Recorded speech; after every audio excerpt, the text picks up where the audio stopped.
ভিডিওর শুরুতেই আমি একটা জিনিস একটু ক্লিয়ার করতে চাই যে ধরেন একজন সাধারণ মুসলমান আর একজন জামাতের কর্মী দুজন কিন্তু দুইটা ট্যাগ নিয়ে বাংলাদেশে চলে। আপনি যখন ধর্মভিত্তিক একটা রাজনৈতিক মুভমেন্ট করবেন দেন আপনি পলিটিক্যালি সরকার অথবা বিপরীত রাজনৈতিক দলগুলোর আপনি শিকার হবেন, মানে বিভিন্ন ধরনের অ্যাক্টিভিটিসের।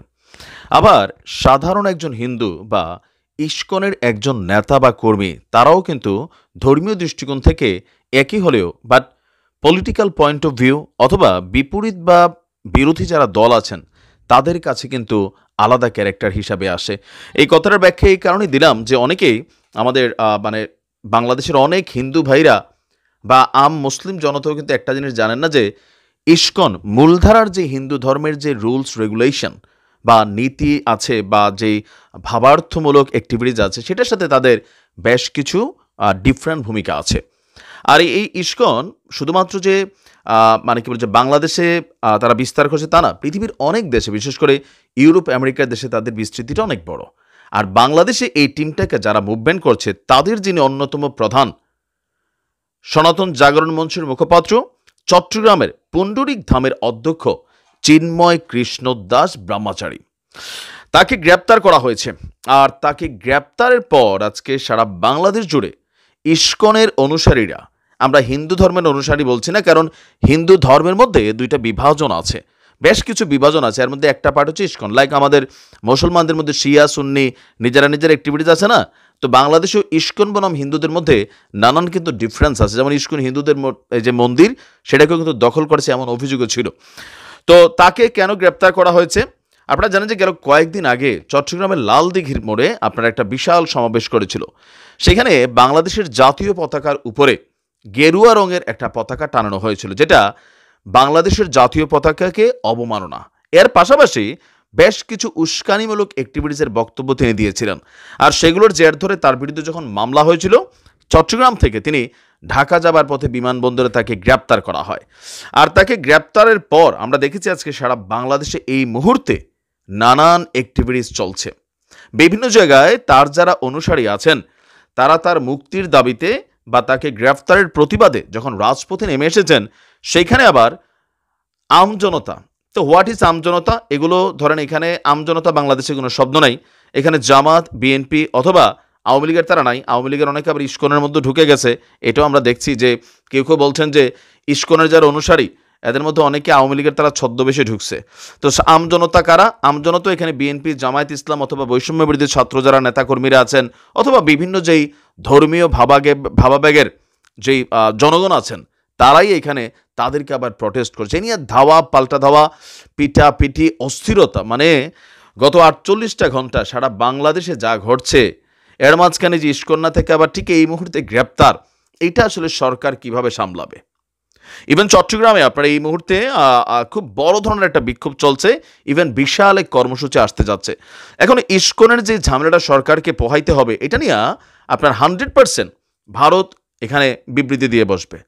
এবং ডোনাল্ড ট্রাম্প, আপনাদের খেয়াল থাকার কথা, তিনি আপনার নির্বাচনের ঠিক আগ মুহূর্তে বাংলাদেশে একটা পোস্ট করছিলেন। তো আজকে যখন চিন্ময় দাস, মানে বাংলাদেশের ওয়ান অফ দ্য মেইন সংগঠক যিনি ইস্কনের, তাকে গ্রেপ্তার করা হয়েছে, এটা নিয়ে খুব বেশি আশ্চর্য হবে না যে মার্কিন মুলক থেকেও কোনো একটা বক্তব্য আসা। তো সকল কিছু মিলিয়ে এই মুহূর্তে আপনার মানে আমি যা দেখছি আর কি, যে মানে কোথাকার পানি কোথায় গিয়ে যে গড়াবে।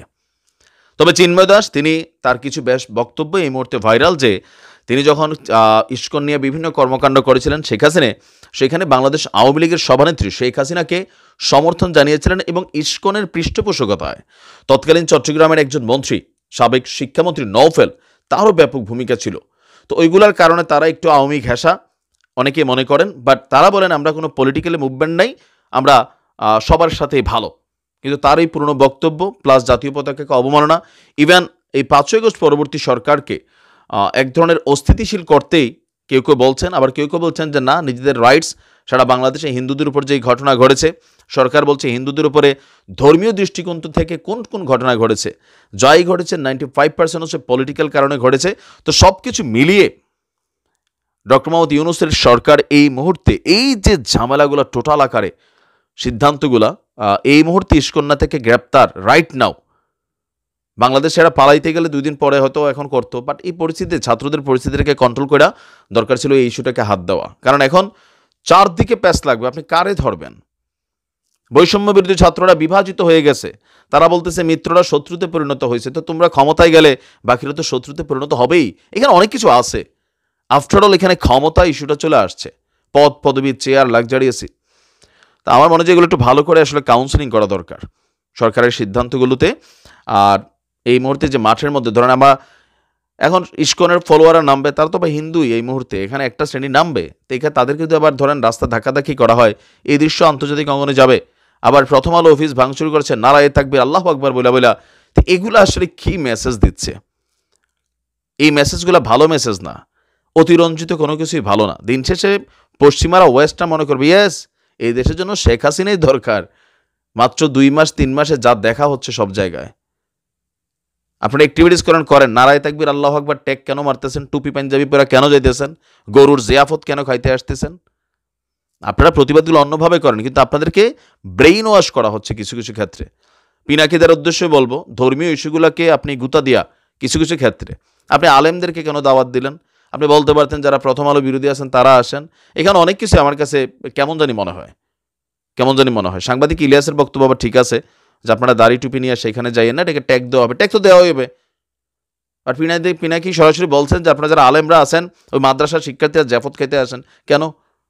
সারা বাংলাদেশে অন্যরা নাই জাফত খাইতে? কেমন জানি সব কিছু একটা ষড়যন্ত্র মাঝে মাঝে মনে হচ্ছে। দেশ নিয়ে কি হচ্ছে নিজেও বুঝি না, পরিস্থিতি আসলে আউট অফ কন্ট্রোলের দিকে যাচ্ছে। আল্লাহ হেফাজত করুক প্রিয় মাতৃভূমিকে। আসসালামু আলাইকুম।